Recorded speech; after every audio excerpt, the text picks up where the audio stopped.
बहुत सी देवियां क्षत्रियों द्वारा पूजी जाती हैं और क्षात्र धर्म में किसी समय पर ये आवश्यकता थी कि आप में वो किलर इंस्टिंक्ट होना चाहिए, क्योंकि लोग अपने हाथ से मारते थे, आज की तरह बटन दबा के नहीं मारते थे। आपको आप में शक्ति होनी चाहिए, आप में बल होना चाहिए आपके उसमें, और आप में दूसरों को मारने की क्षमता होनी चाहिए। तो अगर आप लेट्स से 2-4 साल 5 साल आप वॉर पे नहीं गए तो आपको वो उस अपनी प्रैक्टिस को जिंदा भी रखना है, तो आप बलि दे के भी रख सकते हैं। तो ये सामाजिक कारण है, आध्यात्मिक कारण भी हैं कि हम देवी को बलि चढ़ाते हैं। और मैंने बहुत इंटरेस्टिंग अभी मुंडेश्वरी देवी के मंदिर में देखा, वहाँ अहिंसक बलि होती है। बहुत वो बकरे को वहाँ रख दिया जाता है 5 मिनट के लिए और उसके बाद वो वापस चला जाता है। ये अहिंसक बलि है कि आपको ऑफर भी किया लेकिन उसे मारा नहीं। ये कांतारा में जो देखा वो एक तरह का था। ऐसे उस पूरे कोस्टल बेल्ट में बहुत सारे होते हैं और उसमें लोग पोजेस होके बोलते हैं। इवन हिमाचल में होते हैं, हिमाचल में तो वो सही होते हैं। हाँ, सही होते हैं, क्यों गलत क्यों होंगे। तो हिमाचल में भी गुर बोलते हैं, वो मीडियम होते हैं। तो वो देवता जब बाहर आते हैं तो वो गुर के थ्रू बोलते हैं, वो भविष्यवाणी करते हैं। कुछ परसेंटेज आती होगी घूमने फिरने, सेल्फी लेने, रील्स बनाने, लेकिन अधिकांश लोग जो आते हैं वो उनका एक सपना होता है काशी आना। उनका एक आध्यात्मिक और भावनात्मक जुड़ाव है इस जगह से। तो वो भावनाएं जो हैं वो भावनाओं को हमें भाव देते रहना पड़ेगा, हमें भावनाओं की आदर करना पड़ेगा कि जो काशी में आता है वो एक बहुत सुंदर भाव लेके आता है। वो एक अपने जीवन की जो सर्वोत्तम यात्रा है वो काशी है उसके लिए। तो जब वो यहाँ आता है तो उसको भी ऐसा लगना चाहिए कि जितनी प्रतीक्षा मैंने काशी आने की है, काशी को भी मेरी प्रतीक्षा थी। नमस्कार, बहुत स्वागत है आपका हमारे YouTube चैनल पर। भारत वैसे तो पूरी दुनिया में कई कारणों से विख्यात है, परंतु जो महत्वपूर्ण कारक हैं जिसके कारण भारत पूरी दुनिया में जाना जाता है वो है भारत की आध्यात्मिक ज्ञान परंपरा, भारत के मंदिर, भारत की संस्कृति। तो आज हमारे साथ एक ऐसे ही व्यक्ति मौजूद हैं जिनका काफ़ी रिसर्च है, काफ़ी अध्ययन है भारत की संस्कृति पे, भारत के मंदिरों पे। तो आज हम उनसे इसी विषय पर चर्चा करेंगे। अनुराधा जी, बहुत स्वागत है आपका हमारे चैनल पे। अनुराधा जी, आप लेखिका हैं, इन्होंने भारतीय मंदिरों पे, भारतीय संस्कृति पे काफ़ी सारी पुस्तकें लिखी हैं। ये ट्रैवलर भी हैं, लगातार जो है देश विदेश में ट्रैवल करती हैं, वहाँ पे जो भी महत्वपूर्ण स्थान होते हैं उस पर रिसर्च करके अपने ब्लॉग इन डिटेल्स में डालती हैं। तो बहुत स्वागत है आपका हमारे चैनल पे। तो आप इस समय बनारस में हैं और आप बनारस में बहुत काफ़ी बार आ भी चुकी हैं। तो सबसे पहले बनारस में आपको कैसा लग रहा है, लगता कैसा है बनारस में? अर्जुन जी नमस्ते, आपको और आपके सब दर्शकों को, आपके सब व्यूअर्स को। काशी के साथ मेरा बचपन से एक बहुत गहरा संबंध रहा है। मैंने अपने बचपन का 1 साल काशी में बिताया है और उसके बाद पिछले 12-13 साल से, जब से मैं ब्लॉगिंग कर रही हूँ और जब से मैं लिख रही हूँ, तब से मैं काशी निरंतर आती रही हूँ। काशी को अध्ययन करने के लिए, काशी की यात्राएं करने के लिए। पिछली बार आई थी तो मैं काशी के सब देवी मंदिर देखने आई थी। इस बार मुझे थोड़े लंबे काशीवास का सौभाग्य प्राप्त हुआ है BHU में एज अ विजिटिंग प्रोफेसर। तो इस बार मैं 2 महीने यहाँ हूँ और काशीवास अपने आप में एक आध्यात्मिक अनुभव है। तो हालांकि हम मंदिरों के पीछे भागते हैं या मंदिरों के लिए काशी आते हैं, लेकिन काशी क्षेत्र है, एक तीर्थ क्षेत्र है जिसमें पूरे क्षेत्र में ही एक आध्यात्मिक ऊर्जा है। तो अगर आप काशी में रहते भी हैं तो वो अपने आप में एक आध्यात्मिक ताकि और आपको ले जाती है। तो वो काशी का एक, इसीलिए काशी को विश्व की आध्यात्मिक राजधानी माना जाता है। जो विश्व के आध्यात्म का केंद्र है वो भारत है और भारत के आध्यात्म का केंद्र काशी है। और हमारे जितने हमें हमारे ग्रंथों में तीर्थ महात्म्य मिलते हैं उसमें भी काशी को हमेशा सर्वोपरि रखा गया है बाकी सब तीर्थों के कंपैरिजन में। तो हमेशा काशी जो है वो, और मैं भारत में बहुत जगह रही हूँ, मैं भारत के 10 राज्यों में 15 शहरों में रही हूँ, और भारत का कोई कोना ऐसा नहीं होगा या किसी कोने के भारतीय ऐसे नहीं होंगे जिनके मन में काशी आकर दर्शन करने की, तीर्थ यात्रा करने की इच्छा ना हो। हर कोई चाहता है कि मुझे काशी आने का मौका मिले, काशी में रहने का मौका मिले, काशी के आध्यात्म का अंश मिले। तो काशी एक ऐसी नगरी है जिसमें हर भारतीय की इच्छा जुड़ी है। हर भारतीय का एक इच्छा है कि वो काशी आए। और काशी में भी अगर आप देखेंगे तो भारत के हर समुदाय का कोई ना कोई छोटा अंश आपको मिल जाएगा। हर समुदाय का अपना मठ है, अपना मंदिर है, अपनी धर्मशाला है, कुछ ना कुछ भारत के हर छोटे से छोटे समुदाय का भी आपको एक फुटप्रिंट काशी में मिल जाएगा। तो काशी जो है वो एक तरह से, जिसको अंग्रेजी में माइक्रोकॉस्म बोलते हैं, वो भारत का माइक्रोकॉस्म है। तो वहाँ पर आपको भारत के सब अंश मिल जाएंगे, और भारत के सब अंशों में आपको काशी का कुछ ना कुछ मिल जाएगा। जैसे दक्षिण में काशी विश्वनाथ मंदिर आपको लगभग हर जगह मिल जाता है। बैंगलोर शहर के बीचों बीच एक काशी विश्वनाथ मंदिर है। और बहुत से मंदिर जो शिवजी के हैं, जहाँ शिवलिंग है, वहाँ पर भी वो काशी से शिवलिंग मंगाकर उसको स्थापित करते हैं ताकि उसमें एक काशी का अंश रहे। तो काशी क्या है, ये किसी भी सनातनी के लिए जो आध्यात्म की पराकाष्ठा है वो काशी है, और काशी की यात्रा है। जैसे आप कई शहरों में आपका यात्रा होती है, आप देश में विदेश में भी काफ़ी आपकी यात्रा है, तो मतलब कौन सी चीज़ है जो काशी को अलग करती है अन्य जगहों से? मतलब धार्मिक स्थान तो कई सारे हैं, जैसे अयोध्या भी है, उज्जैन भी है, लेकिन काशी में ऐसा विशेष कुछ है कि जो कहते हैं कि एक वर्ड होता है कॉस्मोपॉलिटन, जिसमें कहते हैं कि जहाँ हमेशा से हर जगह से, हर दुनिया के हर कोने से लोग आते रहते हैं। तो जब बहुत लोग आपके पास आते हैं तो आप में भी एक इंटरनेशनल कैरेक्टर आ जाता है, ग्लोबल कैरेक्टर आ जाता है। तो वो काशी हमेशा से रहा है।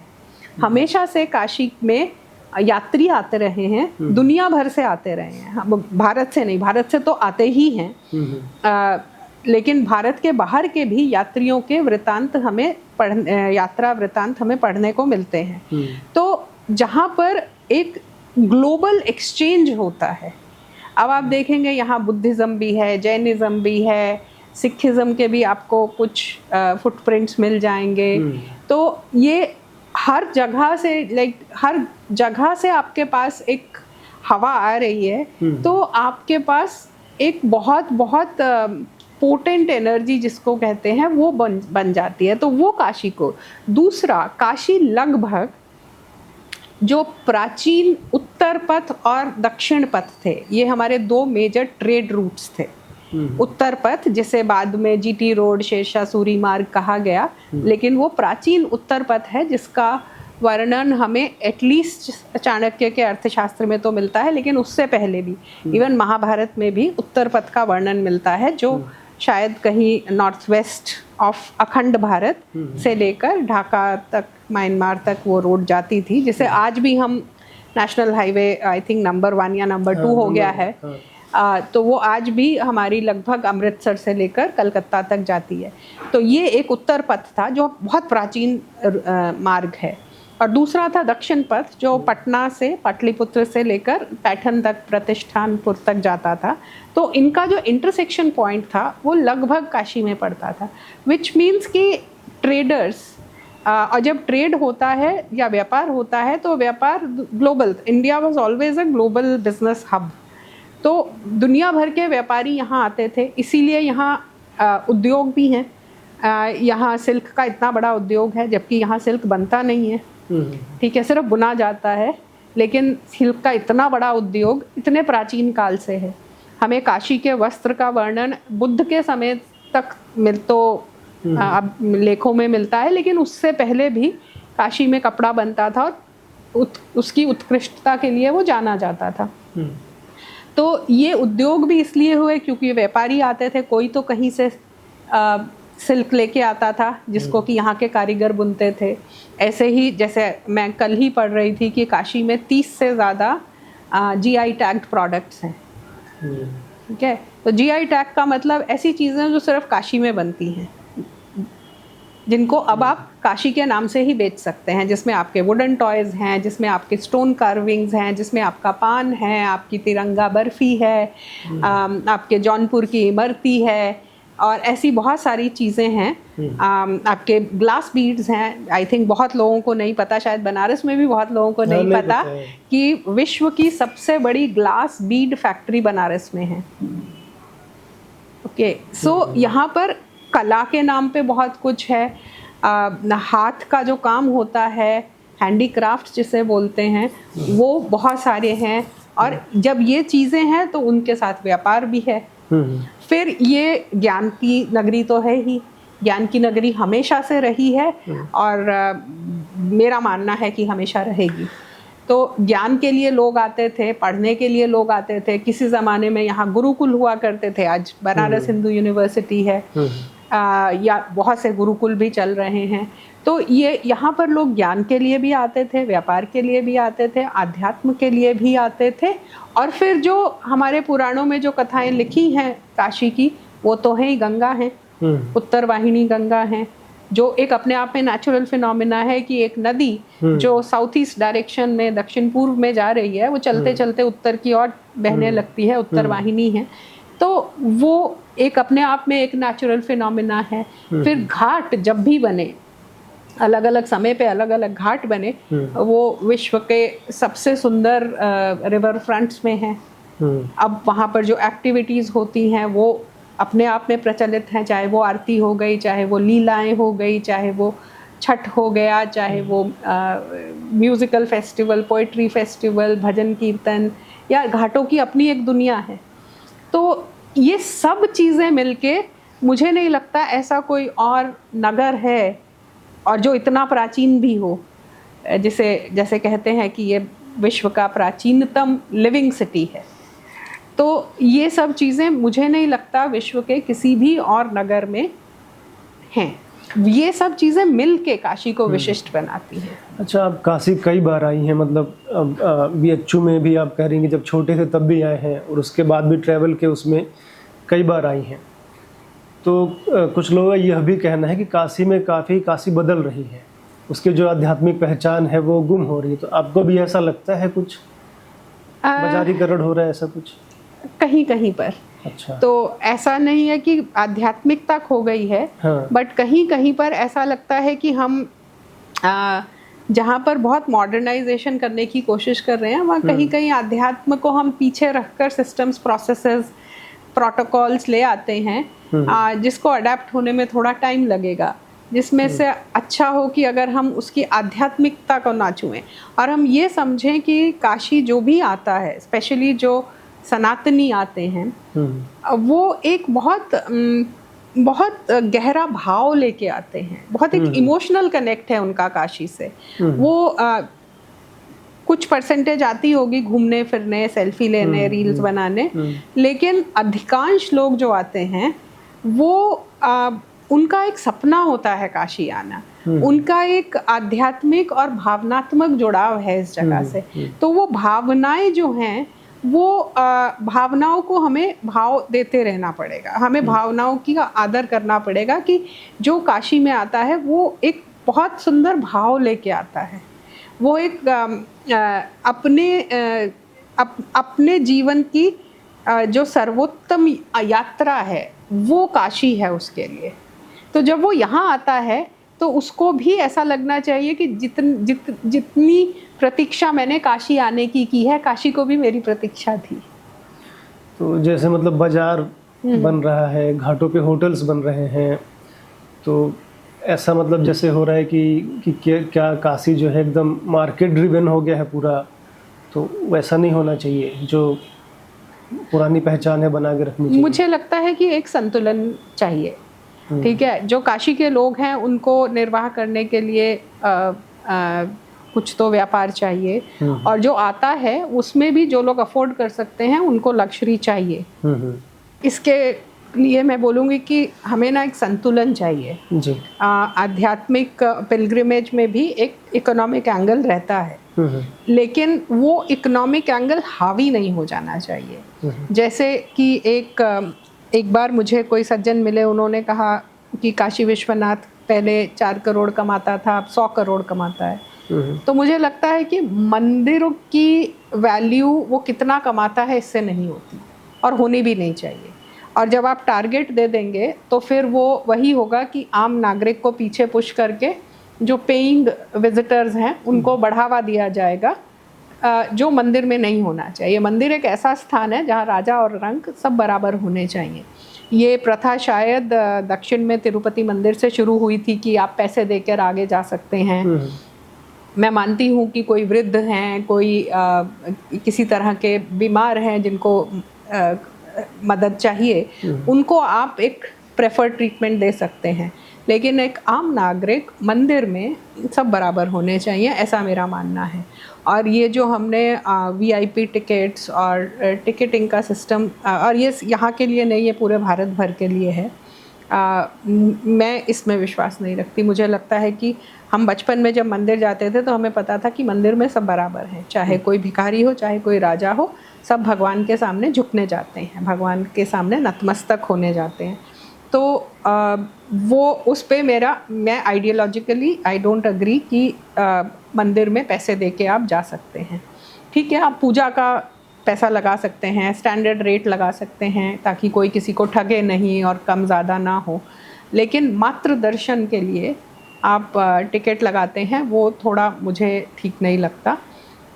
दूसरा मुझे लगता है कि जो काशी का आध्यात्मिक नर्व सेंटर है, जो कि घाट और घाटों के अराउंड की काशी है, वहाँ पर हमें बहुत जो सेंस एंगेजिंग एक्टिविटीज़ हैं, जो भोग विलास की चीज़ें हैं, उनको थोड़ा कम करना चाहिए। बाकी शहर में कर सकते हैं। जिसको भोग विलास चाहिए वो घाटों से 1 किलोमीटर 2 किलोमीटर परे जाके उसको एंजॉय कर सकता है।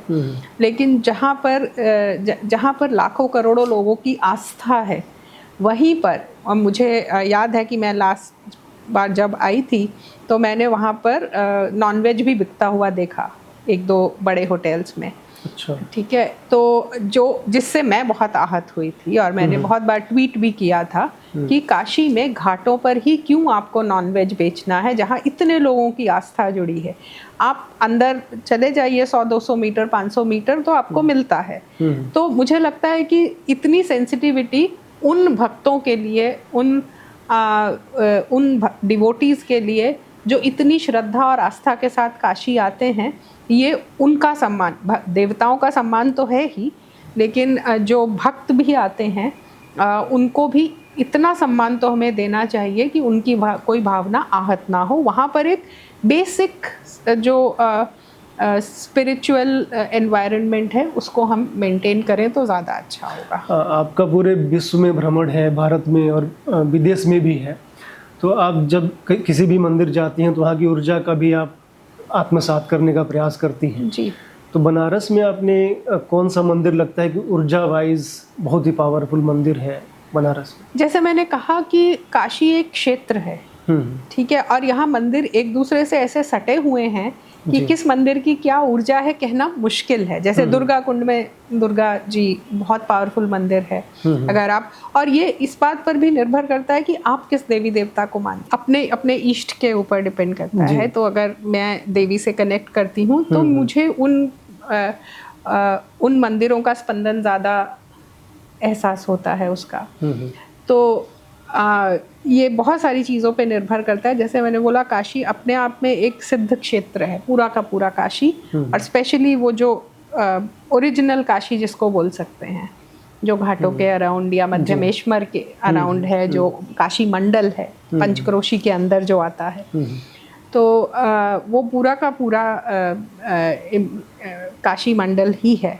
लेकिन आज की डेट में, अभी जब मैं BHU में रह रही हूँ, तो मुझे BHU का काशी विश्वनाथ मंदिर बहुत पसंद है। मैं डेली सुबह वहाँ जाती हूँ अपने वॉक के लिए, और मैं वहाँ कुछ समय बिताकर आती हूँ रोज़ सुबह। और वो मंदिर मैं बहुत बार थियोरेटिकली, बहुत पॉडकास्ट में, बहुत इंटरव्यूज़ में, बहुत अपनी राइटिंग में बोल चुकी थी कि मंदिर कैसे होने चाहिए और मंदिरों को कैसे, हमें उनका प्रयोग कैसे करना चाहिए। और उसका एक जीवंत उदाहरण मुझे BHU के काशी विश्वनाथ मंदिर में मिला। आप सुबह जाएंगे तो आपको बहुत से लोग वहाँ मिलेंगे, कोई योग कर रहा है, कोई ध्यान कर रहा है, कोई मंत्र जाप कर रहा है, कोई ग्रंथ पढ़ रहा है, कोई भजन कीर्तन कर रहा है, कोई केवल वॉक कर रहा है, या कुछ लोग आपस में बैठ के बतिया रहे हैं। और एक बहुत सुंदर सा एनवायरनमेंट होता है। अभी सुबह सुबह लोग उठ के आते हैं और ऐसे ही मंदिर यूज़ होना चाहिए। शाम को भी जाएंगे तो वहाँ बहुत लोग आपको टूरिस्ट भी मिल जाएंगे, लोकल विजिटर्स भी मिल जाएंगे, और बहुत से लोग वहाँ आके बैठ के मिल के बात करते हैं, जो कि हमारे मंदिरों का ओरिजिनल ध्येय था। और फिर वहाँ की दीवारों पर वेद से लेकर हमारे भक्ति पोएट्स तक सबके कुछ ना कुछ दीवारों पे लिखा है। आप डेली सुबह एक विचार पढ़ लीजिए तो आपको दिन भर के लिए एक शुभ विचार मिल जाता है।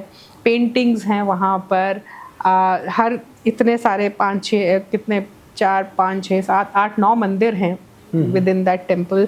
आसपास सुंदर उद्यान हैं, वहाँ आपको कभी कभी मोर मिल जाएंगे, बंदर मिल जाएंगे, कुत्ते भी मिलते हैं, लेकिन बहुत लोग मिलते हैं। आप सुबह सुबह देखेंगे कि जो वहाँ के सिक्योरिटी गार्ड भी हैं वो जाके पहले हनुमान जी की पूजा करके फिर अपना ड्यूटी शुरू करते हैं या ख़त्म करते हैं। तो मुझे ये एक बहुत सुंदर एग्जाम्पल मिला कि एक मंदिर जो वैसे प्रयोग हो रहा है जैसे मंदिर प्रयोग होने चाहिए। अधिकतर मंदिरों में लोग जाते हैं, भगवान से कुछ मांगा, कुछ धन्यवाद दिया और वापस आ गए, या कोई अनुष्ठान किया।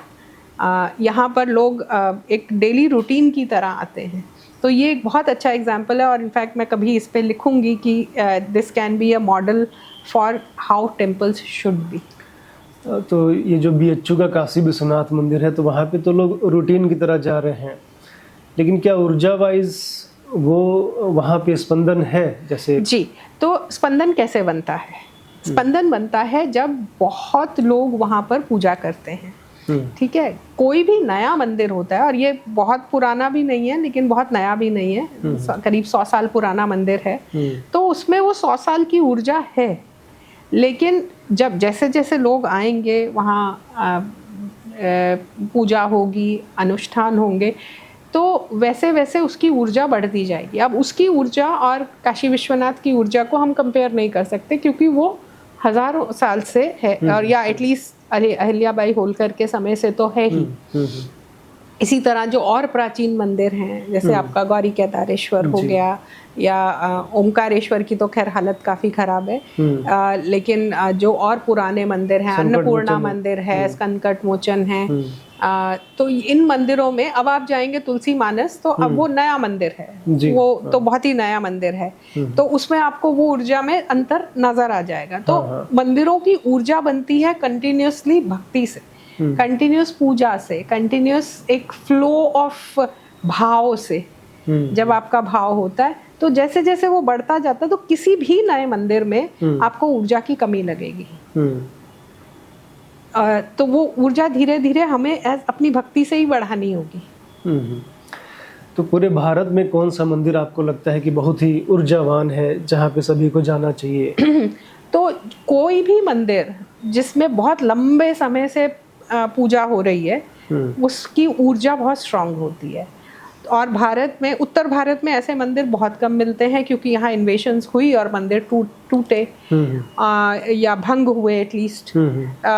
बहुत ही कम प्राचीन मंदिर मिलते हैं। प्राचीन मंदिरों के स्थान हैं जहाँ नए मंदिर बना दिए गए हैं, लेकिन प्राचीन मंदिर हमें बहुत कम मिलते, जो इनको डिस्टर्ब नहीं किया गया। जैसे काशी विश्वनाथ है, वो अपने स्थान पर नहीं है, वो बहुत बार टूटा, बहुत बार बना, और जो अभी भी जिसे हम काशी विश्वनाथ की तरह पूज रहे हैं, वो अपने ओरिजिनल स्थान पर नहीं है।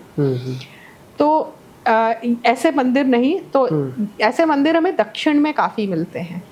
दक्षिण में जैसे कांचीपुरम के मंदिर हैं, वहाँ पर जहाँ तक मेरी जानकारी है, वहाँ कभी कोई डायरेक्ट इन्वेशन नहीं हुआ, वो अंग्रेज़ों के अंडर आए लेकिन इन्वेशन नहीं हुआ। और वहाँ कंटिन्यूस बहुत हज़ारों साल से वहाँ पूजा होती रही, तो वो ऊर्जा आपको संरक्षित मिलती है।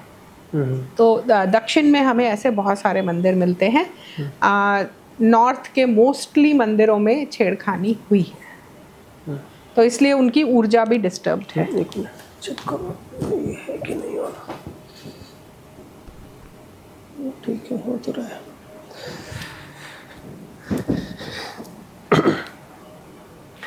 तो आप जैसे पहले आईटी में थी, आईटी के बाद आपका जो रुचि है वो अध्यात्म की तरफ आ गया, तो ये कैसे मतलब डायरेक्ट हुआ कि मतलब कोई घटना हुई, कैसे ये हुआ सब? ये बहुत ही ऑर्गेनिक तरीके से हुआ। तो जब मैं आईटी में थी तब मैंने ब्लॉग लिखना शुरू किया। ट्रैवल करती थी, वीकेंड्स पे ट्रैवल करती थी या किताबें पढ़ती थी। तो ट्रैवल किया तो ट्रैवल के बारे में लिखा, किताबें पढ़ी तो उस पर मेरे जो विचार हैं, मेरी रिफ्लेक्शन है उस किताब पे, वो मैं अपने ब्लॉग पे लिखती थी। और वो उस समय ब्लॉगिंग बहुत ही नया टूल था, तो बहुत लोग पढ़ने लगे, पढ़ते गए और वो एक लूप बन गया। मैं और घूमती गई और लिखती गई, तो मेरे रीडर्स मुझे बहुत सारी चीज़ें बताते गए। करते करते करते मेरी रुचि हेरिटेज में आ गई। हेरिटेज में आते आते फिर मंदिरों पे आ गई। फिर मैंने नेशनल म्यूज़ियम इंस्टीट्यूट दिल्ली में एक इंडियन आर्ट पे कोर्स किया, तो उसने बहुत सारी खिड़कियाँ खोल दी मेरे लिए कि अच्छा, एक ही चीज़ को इस एंगल से भी देख सकते हैं, इस एंगल से भी देख सकते हैं। करते करते हम मंदिर पढ़ने लगे। मंदिर पहले तो आर्किटेक्चर ही देखते थे, फिर मंदिर के अंदर की आर्किटेक्चर जिस देवता के लिए बना है वो क्या है। फिर आध्यात्म पे बहुत किताबें पढ़नी शुरू की। करीब 8-9 साल पहले मैंने सिस्टमैटिक वे में इंडियन स्क्रिप्चर्स पढ़ने शुरू किए। फिर तो एक पूरा एक ब्रह्मांड खुल गया एक्सप्लोर करने के लिए। इन द मीन टाइम मैं बहुत सारे मंदिर विज़िट करने लगी, मंदिरों के बारे में लिखने लगी। तो वो एक लूप की तरह धीरे धीरे धीरे आगे होता गया। फिर उसमें देवी मंदिरों पे बहुत सारा काम किया, नवरात्रि के ऊपर एक किताब की। तो ऐसे करते करते धीरे धीरे मैं आज यहाँ हूँ। कल कहाँ होंगी मुझे नहीं पता। तो आप जो पहले मंदिर घूमती थी तो सभी मंदिर घूमती थी जी, और अभी देवी मंदिर पे आपका विशेष फोकस है? थोड़ा ज़्यादा। हाँ, अभी भी मैं सब अभी भी सभी जगह हाँ, लेकिन थोड़ा मैं देवी मंदिर जाती हूँ तो मैं वहाँ बैठ के ध्यान करती हूँ या चैंटिंग करती हूँ। थोड़ा तो क्या डिफरेंस है, मतलब जो और मंदिर हैं जैसे शिव जी के हैं या हनुमान जी के हैं और देवी मंदिर हैं, तो ऊर्जा वाइज कुछ डिफरेंस उसमें लगता है कि कैसा लगता है? शक्ति के मंदिर में शक्ति अधिक होती है, मुझे ऐसा लगता है। अच्छा। शक्ति के मंदिर में, और हर मंदिर में देवता का भी स्वरूप अलग अलग होता है। तो शिव के मंदिर में ही कहीं शिव भोलेनाथ के रूप में होते हैं, कहीं वो रौद्र रूप में भी होते हैं, कहीं वो कोपेश्वर, जैसे महाराष्ट्र में एक मंदिर है कोपेश्वर महादेव, जहाँ कहीं वो कोप में भी होते हैं। तो एक देवता के भी मंदिर हमें अलग अलग स्वरूप में मिलते हैं। देवी के भी मंदिर हमें सौम्य रूप में मिलते हैं, रौद्र रूप में मिलते हैं, उग्र रूप में मिलते हैं। तो वो किस स्वरूप में है उसकी शक्ति वैसी होती है। हाँ, तो आपने पूरे भारत में और विदेशों में भी देवी मंदिरों का भ्रमण किया है, तो कौन से देवी मंदिर आपको लगते हैं कि काफ़ी पावरफुल हैं? जितने हमारे शक्तिपीठ हैं वो सब पावरफुल हैं। अच्छा। कामाख्या ऑफ कोर्स सबसे ज़्यादा, क्योंकि वो सबसे प्राचीन और सबसे महाशक्तिपीठों में वो ही हमारे पास एक प्राचीन शक्तिपीठ अभी है। फिर आदि शंकराचार्य ने जो 18 शक्तिपीठ बोले हैं उसमें से करीब 13-14 मैंने देखे हैं। एक उसमें से श्रीलंका में है जो मैंने देखा है, लेकिन एक पाकिस्तान में है जो हम नहीं देख सकते। Hopefully it will open up in my life time और हम देख पाएंगे शारदा पीठ। लेकिन उसी का एक स्वरूप श्रृंगेरी में है, श्रृंगेरी शारदा पीठ, तो वो मैंने देखा है। तो कोल्हापुर महालक्ष्मी बहुत ही पावरफुल शक्तिपीठ है। काशी में इतने सारे देवी मंदिर हैं जो बहुत ही शक्तिशाली हैं। अन्नपूर्णा का मंदिर इटसेल्फ इज बहुत शक्तिशाली। दुर्गा कुंड मंदिर बहुत पावरफुल है। वाराही, आदि वाराही मंदिर जो है वो बहुत पावरफुल है। तो मतलब देखिए, जो मंदिर की एनर्जी है ना, वो भक्त और देवता के बीच का एक लिंक है। तो हो सकता है कि मुझे जहाँ एनर्जी फील हो रही है आपको ना हो। हाँ, वो तो है। क्योंकि जिस भाव से हम जाते हैं वही भाव आपको मिलता है। देवता जो हैं वो दर्पण की तरह होते हैं, हमारे भाव ही वापस रिफ्लेक्ट करते हैं। अच्छा, जो कामाख्या मंदिर है वहाँ पे जब देवी रजस्वला होती हैं तब उनकी पूजा की जाती है, तो इसको आप कैसे मतलब डिफाइन करेंगी, कैसे? वो सिर्फ कामाख्या में नहीं, और भी कई जगह होता है। इनफैक्ट ऐसा माना जाता है कि भूमि जो है उस समय रजस्वला होती है, इसलिए उस समय कोई भूमि पे हल भी नहीं चलाता है।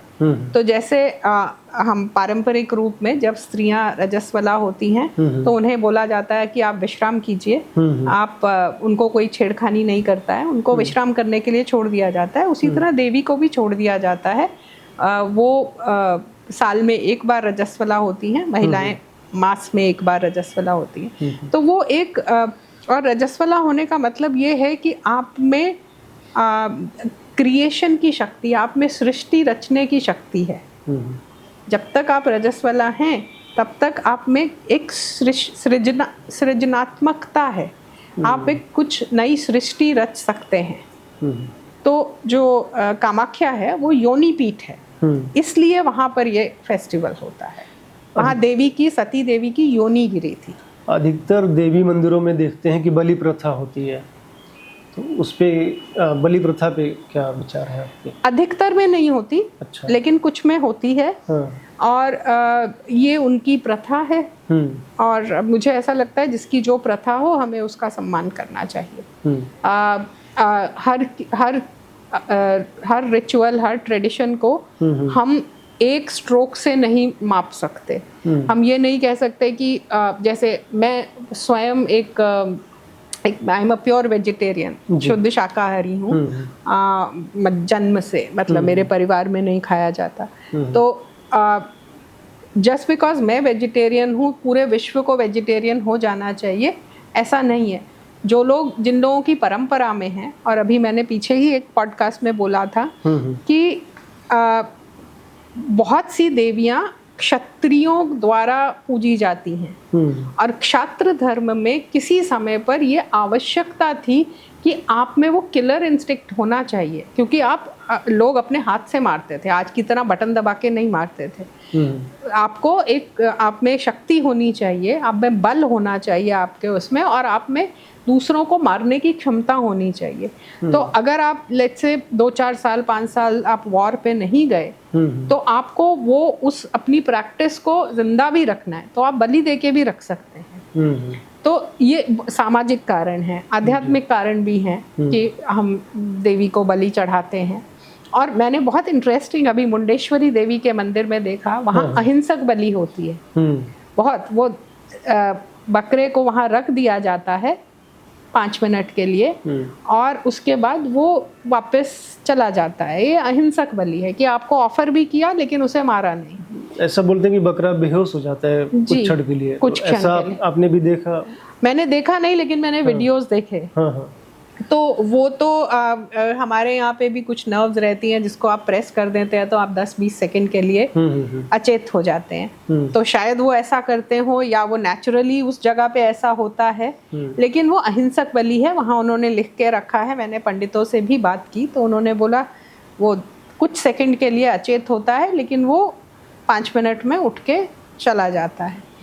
तो ऐसी भी प्रथा, अब क्योंकि मुंडेश्वरी देवी प्राचीनतम लिविंग टेम्पल्स में से है, और मुझे नहीं पता ये प्रथा पुरानी है या नहीं है, लेकिन अगर वहाँ ऐसी प्रथा है, हो सकता है कि प्रथा का स्वरूप यही रहा हो। ये इस पे रिसर्च की आवश्यकता है, मुझे इसका कोई सॉलिड आंसर नहीं है। हो सकता है अहिंसक बलि भी एक प्रथा रही हो जो बाद में चेंज कर दी गई हो, लेकिन ये भी सच है कि हमारे राजा शिकार पर भी जाते थे। हमारे राजा, तो वो भी एक तरह से हिंसा ही होती थी। अब जब आप किसी पशु का शिकार करके आएंगे तो आप उसे भगवान को अर्पित कर देंगे, ये भी पॉसिबल है। और भगवान को आप वही अर्पित करते हैं जो आप खुद खाते हैं। अगर आप खुद खाते हैं वही भगवान को अर्पित करते हैं तो वो ठीक है, लेकिन सब लोग करते थे ऐसा नहीं है, और सब मंदिरों में होता था ऐसा नहीं है। अधिकतर जो देवी मंदिर होते हैं वो वाम मार्गी होते हैं, जैसे जो 10 महाविद्याओं की बात होती है, काली माता हैं तो महाश्मशान में रहती हैं, मुंडों की माला पहनती हैं, धूमावती हैं, छिन्नमस्ता अपनी ही गर्दन काटती हैं। तो ये जो देवी मंदिर हैं सभी ये अधिकतर, या फिर बात कर ले कि नॉर्थ ईस्ट में, तो ये वाम मार्गी ही क्यों ऐसा? ये वाम मार्गी सब नहीं है। वाम मार्ग जो है वो एक एग्जॉटिक चीज लगता है तो सबको उसके बारे में जिज्ञासा ज्यादा है। इन प्रैक्टिस वो बहुत छोटी सी संख्या है के लोग हैं जो उसको फॉलो करते हैं। तंत्र में भी कहते हैं कि अब तंत्र में 3 प्रकार के लोग बोले गए हैं, पशु, वीर और देव।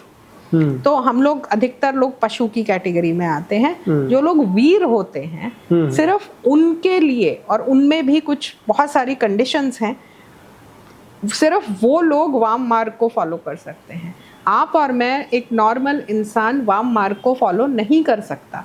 आपसे मेरे से अगर बोला जाए कि आप शमशान में जाके एक जलती चिता पे बैठ के साधना कीजिए, मुझे नहीं लगता हम में से किसी के पास उतना करेज है, उतना हमारे में साहस है कि हम वो कर पाएँ, या उतनी क्षमता है हमारे शरीर में, मन में, कि हम वो कर पाएँ। तो वो सब करने के लिए आपको एक अपने में वो क्षमता पहले डेवलप करनी पड़ती है कि आप वो कर पाएँ। अब वो बहुत कम लोग कर सकते हैं, लेकिन अभी इंटरनेट पे कुछ लोगों ने इसके बारे में बात करके इसके बारे में जिज्ञासा इतनी बढ़ा दी है कि लोग सोचते हैं कि तंत्र का मतलब केवल वाम मार्ग है, जबकि वाम मार्ग एक बहुत छोटे से वर्ग द्वारा फॉलो किया जाता है। आप कितनी वाम मार्गी लोगों को मिले हैं? नहीं, मैं तो नहीं मिला हूँ, लेकिन तो अगर मैं भी नहीं मिली हूँ, मतलब बहुत कम लोगों से मिले हैं। हमें अपने अनुभव को भी थोड़ा तूल देना चाहिए। अगर आप किसी को नहीं जानते, आपको जानने वालों में कोई नहीं जानता, मतलब वो एक आम प्रथा नहीं है, ठीक है। लेकिन जैसे सती के बारे में बोलते हैं, मैं हर किसी से बोलती हूँ, तुम्हारे परिवार में किसी ने सती किया?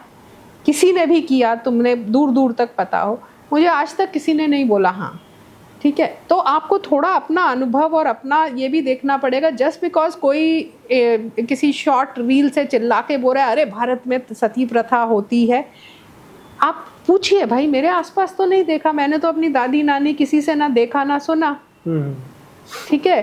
तो थोड़ा सा हमें अपने अनुभव को भी, अपने आसपास भी थोड़ा देखना चाहिए कि अगर मेरे आसपास, स्पेशली हम लोग जो भारत में रहते हैं और आप लोग तो काशी में रहते हैं, तो आप लोगों को तो ये पता होना चाहिए कि ये कितना प्रचलन है, इसका कहाँ है और कितना प्रचलन है। नॉर्थ ईस्ट साइड में ज़्यादा मिलता है, जैसे त्रिपुर सुंदरी देवी का मंदिर है, वहाँ भी होता है। कामाख्या देवी में बलि प्रथा होती है। कामाख्या में बलि है जो, लेकिन तारापीठ है।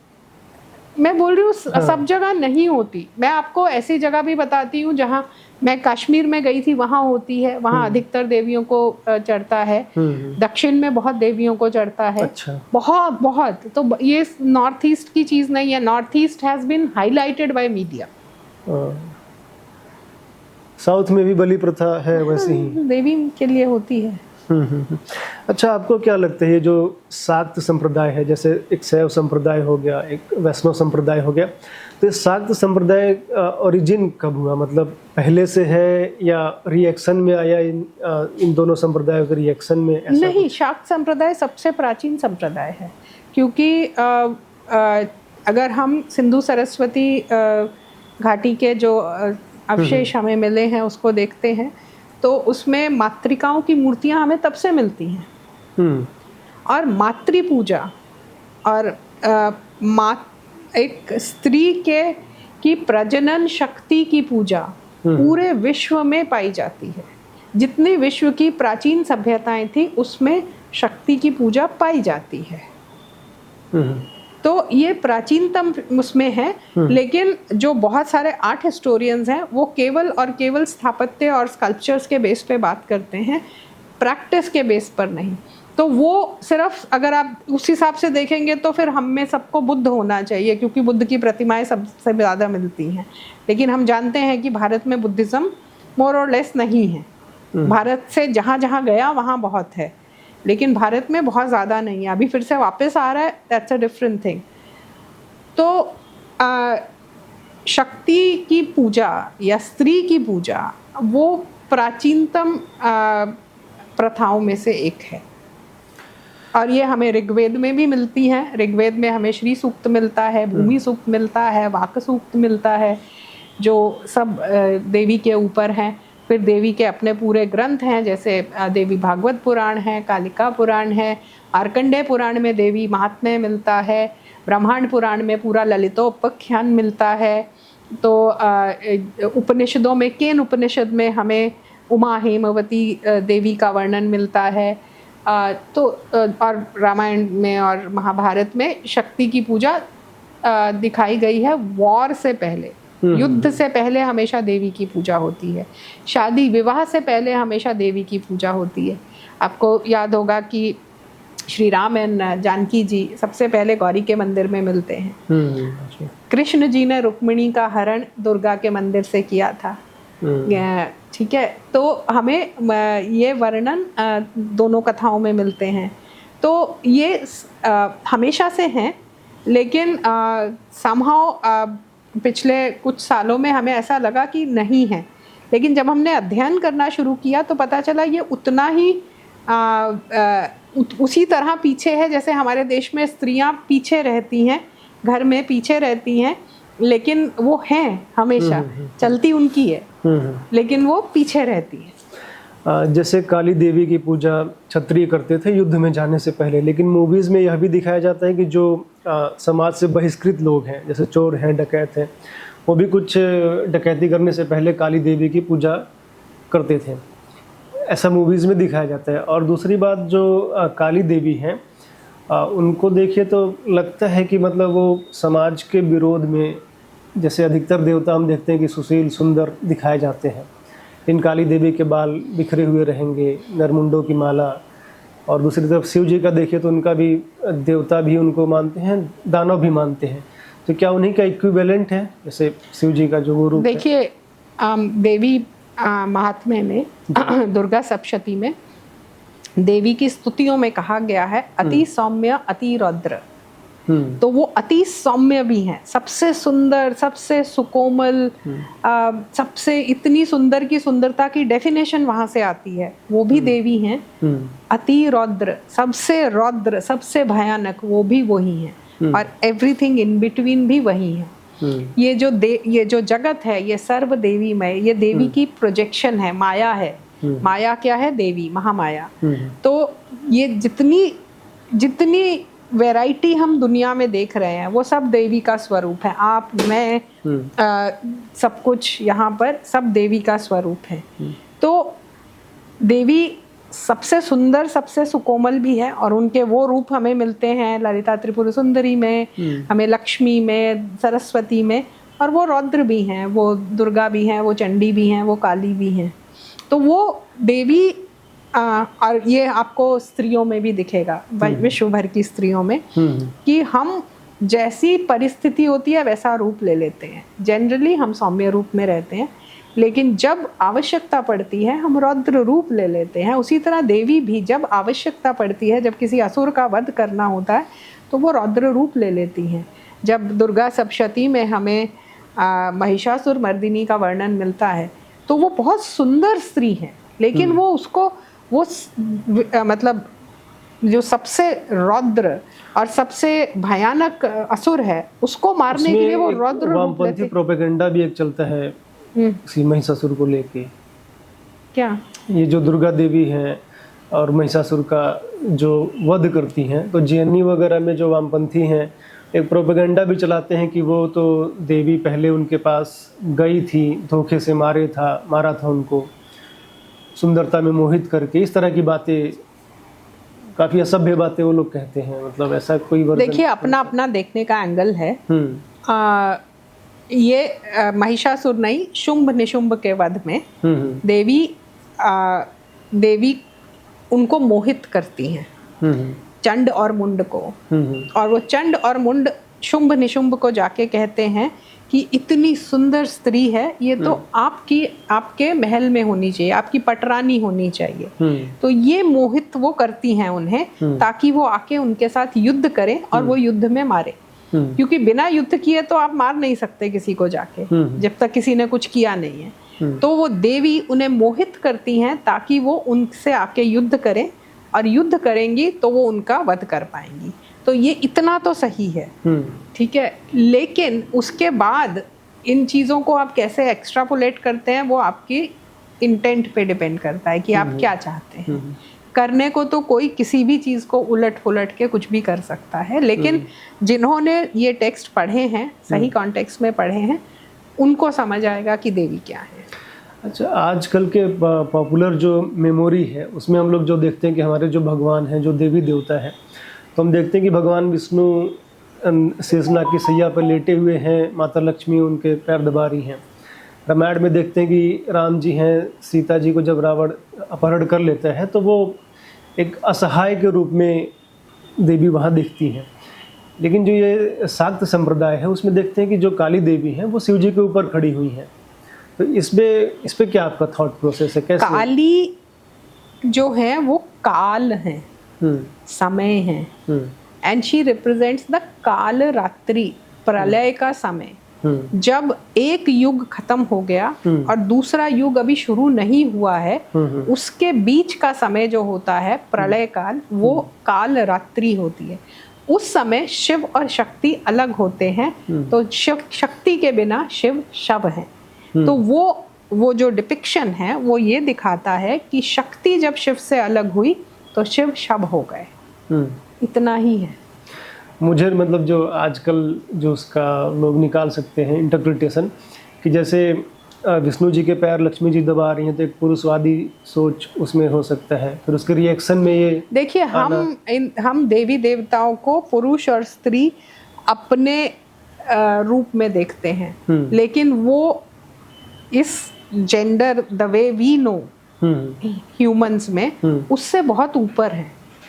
वो शक्ति हैं, उनको हमने समझने के लिए सिंबोलिज्म हमने अपना रूप दे दिया है कि वो स्त्री हैं, वो पुरुष हैं, लेकिन वो इन सब छोटी छोटी डिविजन से बहुत ऊपर हैं, बहुत ऊपर हैं। अच्छा, आपका काफ़ी मंदिरों में भ्रमण है। सरकार के नियंत्रण में जो मंदिर हैं वहाँ भी गई हैं, और जो समाज के नियंत्रण में है वहाँ भी गई हैं। तो कुछ डिफरेंस लगता है कि सरकार वाले बेटर मैनेज हो पा रहे हैं कि समाज वाले बेटर मैनेज हो रहे हैं? देखिए, मैनेजमेंट तो इंडिविजुअल टेम्पल की अलग अलग होती है, ये जनरलाइज करके नहीं कर सकते। जो प्राइवेट ट्रस्ट के पास हैं उसमें कुछ बहुत अच्छे से मैनेज्ड हैं, कुछ नॉट सो वेल मैनेज्ड हैं। यही सरकारी में भी है। लेकिन सरकारी में समस्या ये है कि जितना पैसा आता है उस मंदिरों में, जो भक्त है वो मंदिर के लिए पैसा देता है, धर्म के लिए पैसा देता है, लेकिन वो पैसा सरकारी खजाने में चल के फिर वो सब में बंट जाता है। और भक्त ने जिस भाव से वो जिस मंदिर के लिए या धार्मिक कार्य के लिए वो पैसे दिए, वो उस कार्य में नहीं लगते हैं। तो ये बहुत बड़ी समस्या है। और ऑफ कोर्स जैसा कि तिरुपति मंदिर में हमने देखा कि जब नॉन सनातनी मंदिरों की मैनेजमेंट में आ जाते हैं तो उनका वो भाव नहीं होता जो एक सनातनी का होता है, क्योंकि ऑफ कोर्स ये उनका धर्म नहीं है, तो वो उसको सिर्फ एक क्लिनिकल मैनेजमेंट व्यू से देखेंगे।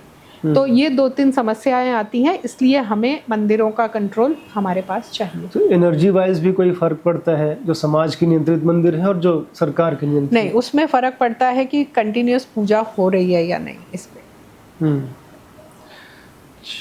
परंपरा से, आगम शास्त्रों के हिसाब से पूजा हो रही है या नहीं, इस बात पे निर्भर करता है। अच्छा, ज्ञानवापी जो मंदिर है यहाँ पे, वहाँ भी आप गई हैं?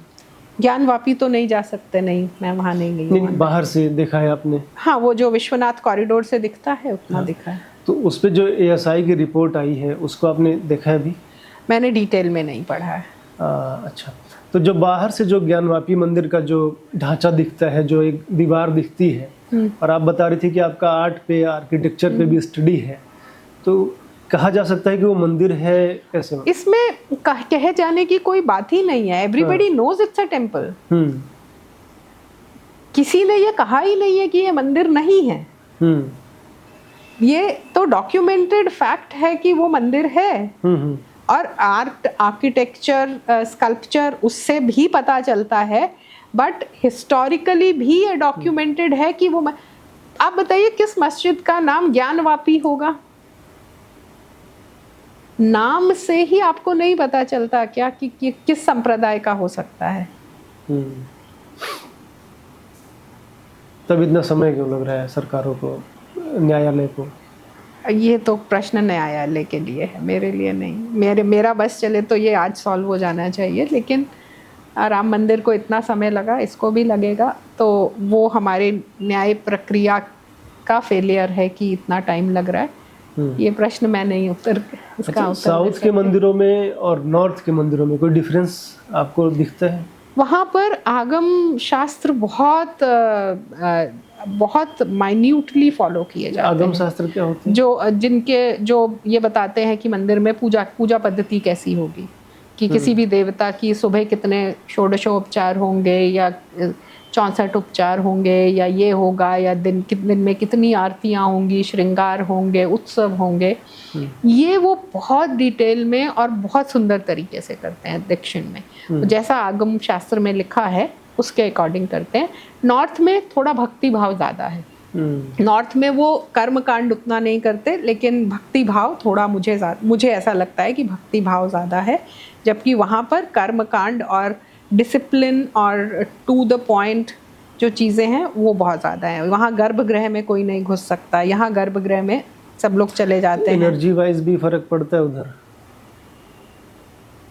एनर्जी को आप ना ऐसे एक यूनिट लेकर नहीं चल सकते। Energy is a very different thing. ठीक है, जैसा मैंने बोला कि अगर आप उस देवता में विश्वास रखते हैं, उस परंपरा से आते हैं, तो आपको वहाँ एनर्जी फील होगी।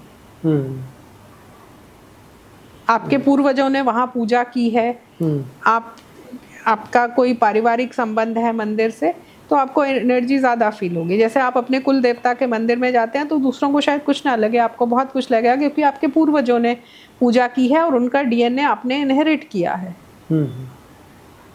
तो इस तरह से इस काशी को में भी एक ये भी फैक्टर है कि मेरे पूर्वज आए थे, अच्छा, अब मैं आई हूँ, ठीक है, कल को मेरे वंशज आएंगे, तो ये भी एक फैक्टर होता है।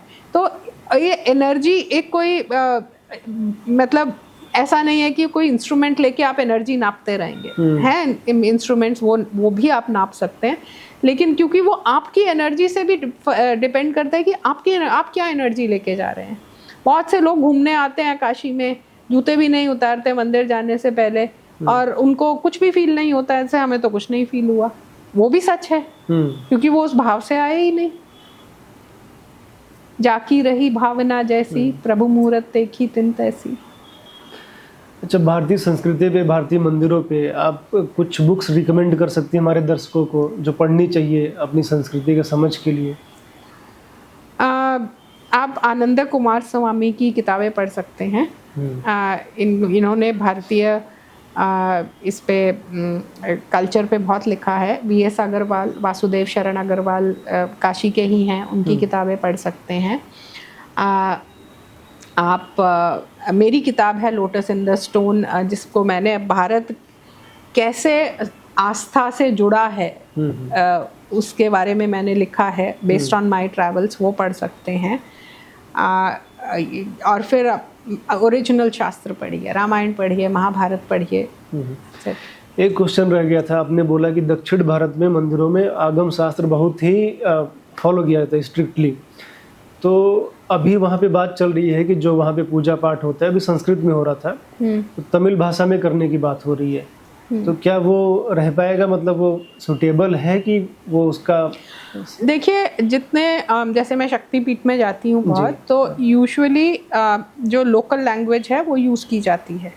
इनफैक्ट इवन संस्कृत भी वहाँ आपको शायद तमिल स्क्रिप्ट में लिखी हुई मिले, लेकिन वहाँ के जो भक्ति पोएट हुए हैं अभी 100-200 साल पुराने भी, उन्होंने भी संस्कृत में पोइट्री लिखी है, उन्होंने संस्कृत में भजन कीर्तन सब लिखे हैं।